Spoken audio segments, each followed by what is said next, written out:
طيبتم وطابت أوقاتكم بكل خير. من الفضائية الإريترية نقدم لكم نشرة الأخبار والمستهل بأبرز العناوين. الماشية في مشروع تصنيع علي قدر للتنمية الزراعية في وضع جيد. سيمينار للشباب في إدوار.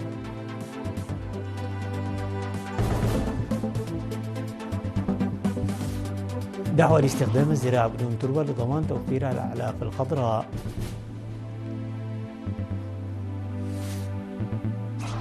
مقاتلات أمريكية وصينية في مواجهة قصيرة فوق البحر الأصفر.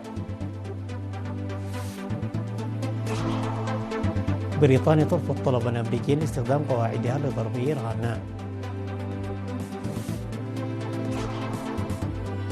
اتفاقيات ب7 مليارات دولار بين اندونيسيا وامريكا قبل توقيع اتفاق تجاري. الى التفاصيل. اكد الطبيب البيطري محمد نور ان الماشيه التي تربى لانتاج الحليب واللحوم في مشروع تصنيع علي قدر للتنميه الزراعيه التابع لمؤسسه المواشي والقلال توجد في وضع جيد، مؤكدا وجود اكثر من 100 راس من الابقار ونحو 500 راس من العجول والاقنام حاليا. وأضاف البيطري محمد أن المؤسسة تقدم أيضا خدمات التطعيم المجانية لمواشي المواطنين في المنطقة، مؤكدا جاهزية الخبراء المشاركين في المشروع في تنفيذ برامج العمل المخطط لها وتبادل خبراتهم مع المزارعين. وقال المهنيون العاملون في المشروع أنه أتاح لهم فرصة قيمة للتعرف على أساليب الزراعة الحديثة وتربية الماشية، فضلا عن توفير فرص العمل للسكان المحليين. أكد مكتب الجبهة الشعبية للديمقراطية والعدالة في الإقليم الجنوبي في سيمينار عقده بمدينة دبارة في 18 من فبراير الجاري أن الشباب الذين يتبنون رؤى مشتركة هم أساس جميع البرامج، ويجرى العمل للدفع بذلك بجدية. وفي السيمينار الذي حضره أكثر من 700 موظف من المؤسسات الحكومية والجبهة والجمعيات الوطنية، أوضح المقاتل القديم عضو مكتب هيئة الأركان العامة بوزارة الدفاع سيوم ولد مريم جريبي أن إريتريا الحرة المستقلة هي ثمرة نضال طويل للأجيال المتعاقبة، وأن المحافظة والعمل على نهضتها تتطلب رؤية وطنية مشتركة. وأكدت رئيسة الجبهة الشعبية للديمقراطية والعدالة في الإقليم الجنوبي السيدة أمة نوغوسي من جانبها على أهمية الندوة والمنتديات المماثلة في تنشئة جيل شاب نشط وكفؤ. من جانبها أشاد مديرية دباروا سيد فروان قلتخ هيمنوت بالبرامج التي نظمها مكتب الجبهة الشعبية في الإقليم الجنوبي لرفع مستوى وعي الموظفين، وذكر المشاركين بضرورة القيام بدور فاعل في ضمان تقديم خدمات كفؤة وفاعلة.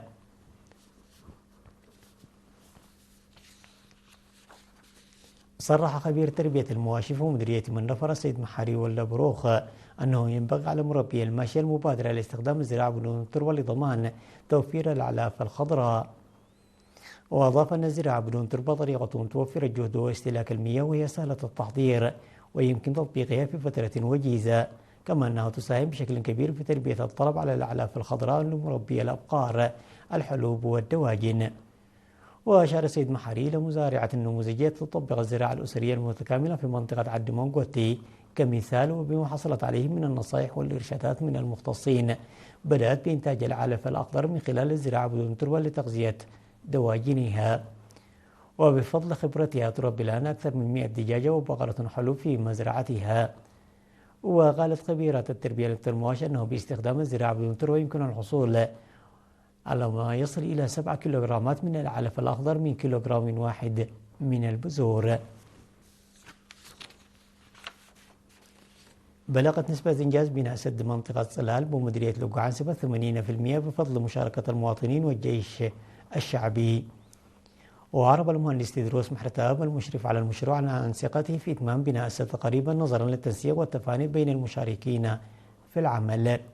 وقال مدير الضاحية سيد بهلبي قرمان أن السد سيساهم في حل مشكلة مياه الشرب للسكان والماشية، وسيدعم الزراعة المروية على نطاق صغير. وأعرب المشاركون في العمل من أفراد الجيش الشعبي عن امتنانهم لمبادرة سكان صلالي وتشجيعهم، مما عزز حماسهم وشجعهم على إنجاز العمل. وحث مديرية لوقعنسبة السيد إبراهيم حقوس الأهالي على تعزيز تنظيمهم والعمل بجد لإنجاز ما تبقى من أعمال البناء. أفاد الاجتماع التقييمي الذي عقد في 18 من فبراير في مدينة الدقيق بأن نسبة النجاح بين الطلاب بلغت أكثر من 93% نتيجة الجهود التي بذلت والمشاركة المجتمعية التي لعبت دورا في ذلك. وقال مسؤول الخدمات التعليمية السيد بيان تسفاي في الاجتماع الذي قدمت فيه 26 مدرسة تقاريرها أن نسبة النجاح زادت بنسبة 5% عن العام الماضي، وأن زيادة عدد المؤسسات التعليمية التمهيدية من 9 إلى 51 ستساهم أيضا في تحسين جودة التعليم والطلاب. وأوضح مدير قسم الوسائل التعليمية في وزارة التعليم الأستاذ مبرهة تسفوما أنه سيتم تقديم دورات تدريبية في جميع المجالات التعليمية لرفع كفاءة المعلمين. من جهته أشار مسؤول فرع وزارة التعليم في الإقليم الجنوبي الأستاذ هبتزق كيداني إلى أن هذه الإنجازات هي ثمرة للعلاقة الثلاثية بين أولياء الأمور والطلاب والمعلمين. وفي كلمته حث مدير مديرية الدقيق حسين هبتاي تسفازقي على المحافظة على التقدم المحرز والشركاء والإداريين على تعزيز دورهم في زيادة فرص التعليم للإناث في المنحدرات الشرقية. ويوجد في المديرية أكثر من 17,000 طالب وطالبة في 77 مؤسسة تعليمية من المرحلة التمهيدية وحتى الثانوية. التقى مدير مديرية جنوب الدنكالية السيد موسى حجي في 16 من فبراير رجال سكان إدارة ضاحية حرسلة وناقش معهم تنفيذ البرامج التنموية وسبل الاستفادة من مؤسسات الخدمات الاجتماعية وخاصة المياه والتعليم والصحة. كما تم التأكيد على جميع القرى والعمل على ذلك من الجانب مدراء الضواحي وأعيان المنطقة.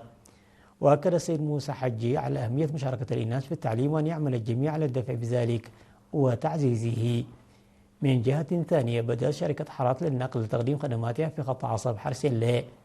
وأكد مسؤول الشركة بإقليم جنوب البحر الأحمر السيد أسمران كيداني أهمية هذا الخط أنه يمثل نقلة في خدمات النقل في الإقليم إلى جانب خط عصب طيعو الذي بدأ خدماته مؤخرا، موضحا أنه بصدد بدء الخدمة في مناطق جديدة بعد إكمال الدراسات اللازمة عن الطرق وجاهزيتها.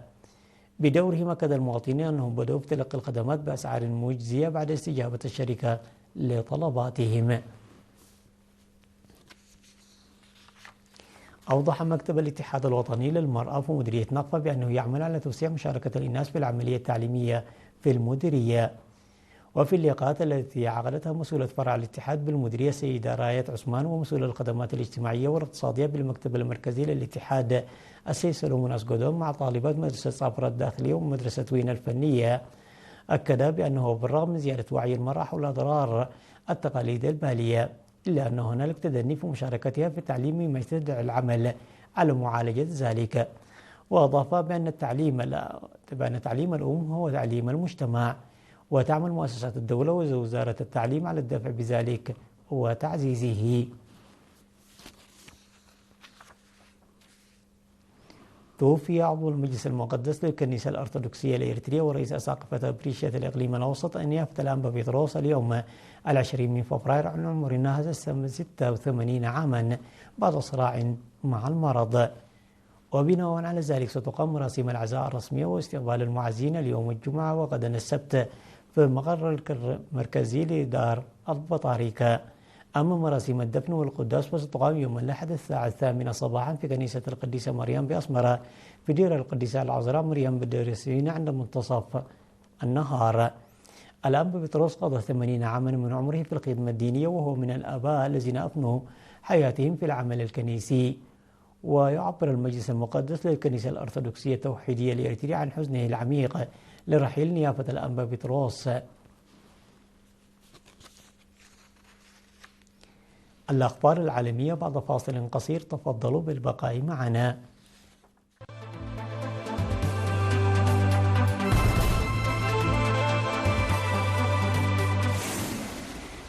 وقعت مواجهة جوية قصيرة بين مقاتلات القوات الأمريكية المتمركزة في كوريا الجنوبية ومقاتلات صينية فوق البحر الأصفر في وقت سابق هذا الأسبوع، حيث دفعت مناورات نادرة للقوات الجوية الأمريكية الجيش الصيني إلى إرسال مقاتلات خاصة به ردا على ذلك حسب ما أفادت مصادر.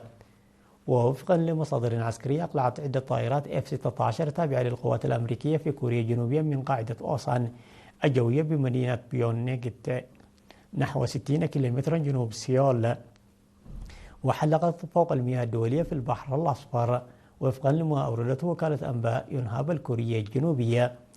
وحلقت المقاتلات الأمريكية في منطقة تقع بين منطقتي تحديد الهوية لكل من كوريا الجنوبية والصين، ما دفع الجيش الصيني إلى إرسال مقاتلاته إلى الموقع، لكن لم يحدث أي اشتباك.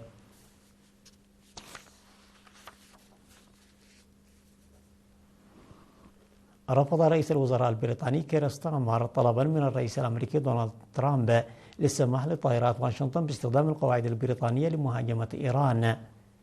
ووفقا للتقرير فإن ستارمر أخبر ترامب أن ذلك سيكون انتهاكا للقانون الدولي، وبموجب شروط الاتفاقات الطويلة الأمد مع واشنطن لا يمكن استخدام هذه القواعد إلا في العمليات العسكرية ضد البلدان التي جرى الاتفاق عليها مسبقا مع الحكومة البريطانية، وهو ما لم يحدث.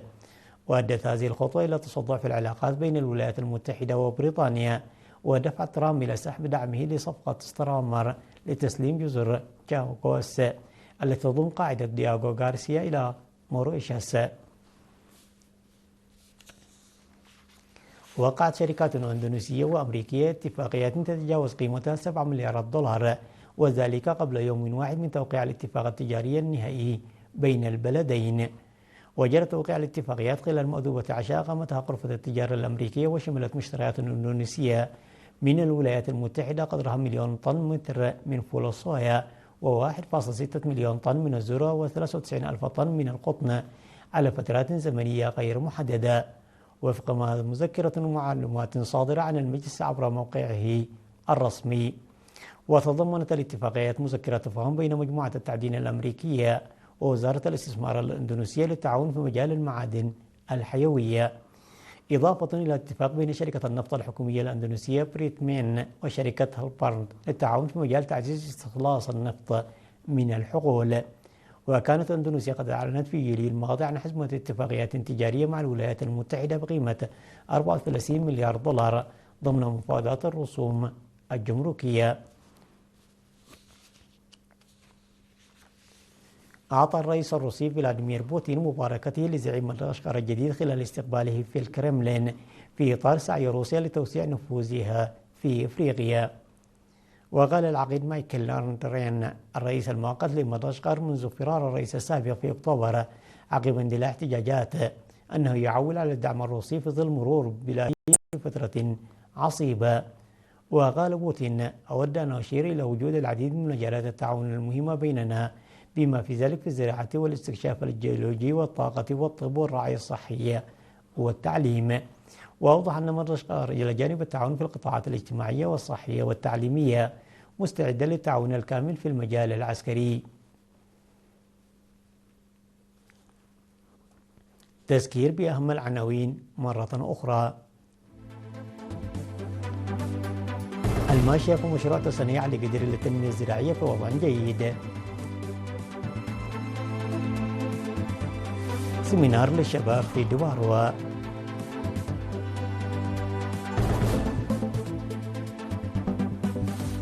دعوة لاستخدام الزراعة بدون تربة لضمان توفير الأعلاف الخضراء.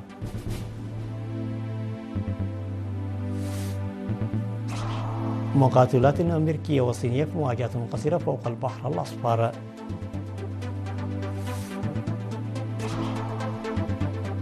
بريطانيا ترفض طلبا أمريكيا لاستخدام قواعدها لضرب إيران. اتفاقيات ب7 مليارات دولار بين أندونيسيا وأمريكا قبل توقيع اتفاق تجاري. وصلنا إلى ختام النشرة التي قدمناها من الفضائية الإريترية، ورمضان كريم.